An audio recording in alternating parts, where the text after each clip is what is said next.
নামাজ পড়লে আল্লাহ জান্নাতে দেবে এরকম একটা আয়াতও আমার চোখে ধরা পড়েনি। আমরা এখানে যারা আছি আলেমরা, আপনি একটা আয়াতও বলতে পারবেন কিনা আমি জানি না। নামাজ পড়লে আল্লাহ জান্নাত দেবে আমি পাইনি। এমনকি নামাজ পড়লে জান্নাত পাওয়া যাবে 100 ভাগ, এটা হাদিসেও আছে। মিফতাহুল জান্নাতি সলা, যেটা এই হাদিসের সনদ মতন আমি খুঁজে পাইনি, এই সনদ মতন ঠিক নেই। তার মানে আমার মনে হয় এটা একটা আরবি প্রবাদ। একজন গোলাপি সুন্নি যিনি আমাদের আলাউদ্দিন জিহাদি সাহেব, উনি এক সময় ওয়াজে দেখলাম 5 ওয়াক্ত নামাজের দলিল দিলেন এই 2 আয়াত দিয়া। আমি 5 ওয়াক্ত নামাজের কথা পবিত্র কোরআন থেকে দেখা দিচ্ছি, খেয়াল করবেন। আগের থেকে আপনাদের সতর্ক করছি, একটা আয়াতের মধ্যে 5 ওয়াক্ত নামাজের কথা একসাথে আছে। সেটা হলো আপনারা সূরা বনি ইসরাইলের মধ্যে দেখবেন 78 মানে 78 নম্বর আয়াত। সেখানে আল্লাহ তাআলা বলেন, আকিমিস সালাতা লিদুলুকিশ শামসি ইলা গাসাকিল লাইলি ওয়া কুরআনাল ফাজর ইন্না কুরআনাল ফাজরি কানা মাশহুদা। নামাজ কায়েম করো, আকিমিস সালাতা, নামাজ কায়েম করো সূর্য পশ্চিম দিকে হেলার পর থেকে রাত্রর প্রথমাংশ পর্যন্ত, যখন রাত অন্ধকার হয় ওই পর্যন্ত। সূর্য পশ্চিম দিকে হেললে একটা নামাজ জোহর, এরপর একটু পরে আরেকটা নামাজ আসর, এরপরে সূর্য অস্ত যাওয়ার পর পরে মাগরিব, আর একটু অন্ধকার হইলে এশা। এই কথার মধ্যে একসাথে 4 ওয়াক্ত নামাজ। সুবহানাল্লাহ। এরপরে আল্লাহ তাআলা বলেন ওয়া কুরআনাল ফাজর, এবং ফজরের কিরাত, এই যে ফজরের নামাজ এটাও তোমরা কায়েম করো। তাহলে এই আয়াতের মধ্যে একই সাথে 5 ওয়াক্ত। উনি হলো গোলাপি ওহাবি। ওহাবি চিনন যায়, গোলাপি ওহাবি চিনন যায় না। মার্কেট পাউনের লগে পিসাবগো লগে থাকবো, কিন্তু ওয়াজ করবো ওহাবি গো মতো। হ্যাঁ, এই গোলাপি ওহাবি হুজুরে ওয়াজ করছেন। 5 ওয়াক্ত নামাজের দলিল দেয় সূরা বনি ইসরাইলের 78 নম্বর আয়াত। আহেন আমরা একটু এর দেখি। এই যে দেখেন, এটা হলো কানজুল ইমান ও খাজানুল ইরফান। এটা হচ্ছে মাওলানা আহমদ রেজা খান বেরলভী ও মাওলানা মোহাম্মদ নঈমুদ্দিন মুরাদাবাদী উনার। এইখানে সূরা বনি ইসরাইলের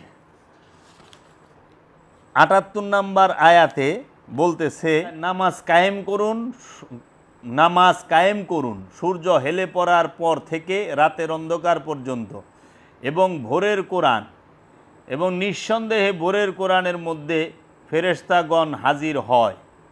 এটা হইল কানজুল ইমানের, খেয়াল করেন। আচ্ছা, এখন দেখি এই যে এটা হইল সৌদি আরবের মারিফুল কোরআন, সৌদির বাদশাহ কর্তৃক ছাপানো। প্রত্যেক হাজিরে একটা করে উপহার দেয় হজের সময়। বিশ্বের সব রাষ্ট্রের মাতৃভাষায় এই কোরআনটিকে অনুবাদ করা হয়, মারিফুল কোরআন। ইনি কি লেখছে? এই সূরা বনি ইসরাইলের 78 নম্বর আয়াতের অর্থ লেখছে যে সূর্য ঢলে পড়ার সময় থেকে রাত্রি অন্ধকার পর্যন্ত নামাজ কায়েম করুন, এবং ফজরের কোরআন পাঠও, নিশ্চয়ই ফজরের কোরআন পাঠ মুখোমুখি হয়। ঠিক আছে, এখানে 5 ওয়াক্ত নামাজের, ফজরের নামাজ, জোহরের নামাজ, আসরের নামাজ, মাগরিবের নামাজ, এশার নামাজ কু বাংলা অর্থও তো করবার পারে নাই, আরবিতে তো নাই। আকিমুস সালাত লিদুলিকিশ শামসি ইজা গাসাকিল লাইলি ওয়া কুরআনাল ফাজরে ইন্না কুরআনাল ফাজরে কানা মাশহুদা। সূরা বনি ইসরাইলের 78 নম্বর আয়াত। এইটা মৌলবীরা 5 ওয়াক্ত নামাজের সবচেয়ে বড় দলিল দেয়, কিন্তু এটার মধ্যে সালাত শব্দটা, আকিমুস সালাত শব্দটা আছে একবার। প্রথমে সালাত শব্দটাই আছে এই আয়াতে একবার। আকিমুস সালাত লিদুলিকিশ শামসি, শামস শব্দটা মানে সূর্য একবার। ইজা গাসাকিল লাইলে, গাসাকিল শব্দটা একবার। ওয়া কুরআনাল ফাজরে, ফজরের, ভোরের কোরআন। ফজর মানে ভোর, কোরআন মানে কোরআন। এই ভোরের কোরআনকে অনুবাদ করে দিয়েছে ফজরের নামাজ। কোরআন অর্থ কি? সালাত। কোরআন অর্থ কি? নামাজ। কোরআন আরবি শব্দ, সালাত আরবি শব্দ। কোরআনের বাংলা তো নামাজ না, নামাজ হইল ফার্সি শব্দ। নামাজের বাংলা হইল সংযোগ, যোগাযোগ, প্রচেষ্টা। তাইলে এই ভোরের কোরআন, ইন্না কুরআনাল ফাজরে কানা মাশহুদা, নিশ্চয়ই ভোরের কোরআন হয় প্রমাণিত। মাশহুদা শব্দের অর্থ হলো প্রমাণিত। কানা হয় মাশহুদা, প্রমাণিত। তাহলে ভোরের কোরআন রে কইরা থইছে ফজরের নামাজ। আচ্ছা, এক ফজরের নামাজ কয়বার অনুবাদ করবেন? তো দুইবার আছে, হইলো ভোরের কোরআন, ভোরের কোরআন। তো দুইবারই কইরা থইছে ফজরের নামাজ, ফজরের নামাজ। তো ফজরের নামাজ কি দুইবার নাকি? বাকি জহুর কো, জহুর সালাতুল জোহর, সালাতুল আসর, সালাতুল মাগরিব, সালাতুল ইশা নাই। তাই এইটা দিয়া মানুষকে, আচ্ছা আমি দেখাই ওখানে যে অনুবাদ করছে, এই যে দেখেন, এইটা হইল কোরআনুল করিম প্রফেসর মুজিবুর রহমান স্যারের। ইনি কি করছে, সূরা বনী ইসরাইলের ৭৮ নম্বর আয়াতে বলছে যে সূর্য হেলে পড়ার সময় থেকে রাতের অন্ধকার পর্যন্ত সালাত কায়েম করো, এবং ফজরের কোরআন, নিশ্চয়ই ফজরের কোরআন ফেরেশতা উপস্থিতির সময়। এখানে ফেরেশতা শব্দটাই নাই, ওটা ওনার ইচ্ছা মতো লাগাইছে। আচ্ছা, সূর্য হেলে পড়ার সময় থেকে রাত্রে অন্ধকার পর্যন্ত সালাত কায়েম করো। সূর্য হেলে পড়ার সময় থেকে লইয়া রাত্রি অন্ধকার পর্যন্ত ওখানে সালাতকে কায়েম করো। ফজরের কোরআন, ইনি এই ফজরের এইটারও বাংলা অর্থ করে নাই। ফজর অর্থ হলো ভোর, ফজরে আরবি রাখছে। কোরআন এটারও অর্থ করে নাই।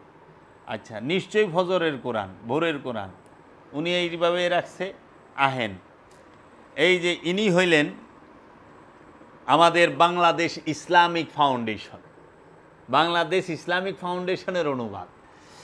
আচ্ছা, উনি কি লিখছেন, সূর্য হেলিয়া পরিবার পর হইতে রাত্রি ঘন অন্ধকার পর্যন্ত সালাত কায়েম করিবে, এবং কায়েম করিবে ফজরের সালাত, নিশ্চয়ই ফজরের সালাত উপস্থিতির সময়। এই যে ডাকাইতি করছে, চুরি, পুকুর চুরি না, সমুদ্র চুরি। যে ভোরের কোরআনকে বানায় দিছে ফজরের সালাত। সালাত আর কোরআন দুইটা কি এক শব্দ? সালাত অর্থ কোরআন কোথাও, তাইলে কোরআন যতটি জায়গায় আছে সবটিরে সালাত বানায় দে। এইটারে কি সালাত কইবেন না কোরআন কইবেন? এটা কি সালাত? আপনি সালাত আলমারিতে রাখেন না কোরআন আলমারিতে রাখেন? তাহলে হেরা কোরআন রে সালাত বানায় ছুঁয়ে দিছে ইসলামিক ফাউন্ডেশন। ওনাদের অনেক বড় বড় ডিগ্রি, বুঝলাম না। তাহলে আল্লাহর বাণীর মধ্যে যদি মৌলভী সাহেবের কথা লাগায় দেয়, তো ওইটা আল্লাহ আর মোল্লার কথা হয়ে গেল না? দুইজনের মিক্স হয়ে গেল না? কেন যা আছে তাই রাখেন, উল্টাপাল্টা করছেন কেন?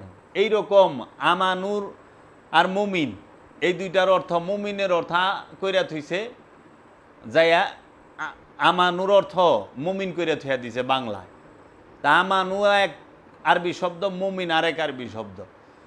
এই এক আরবি শব্দের অর্থ আরেক আরবিদা করলেন কেমনে? মুমিন অর্থ কি আর আমানু অর্থ কি লেখেন। যেরকম ওই যে ইয়াকিন রে বানায় থইছে মৌত, মরণ। ইয়াকিন অর্থ হলো বিশ্বাস, করে থইছে মরণ। আবার রু রে বানায় থইছে জিব্রাইল ফেরেশতা। হ্যাঁ, আবার কিতাব রে কইরা থইছে কোরআন। আল্লাহ কইছে কিতাব, আলিফ লাম মিম জালিকাল কিতাব লা রাইবা ফি।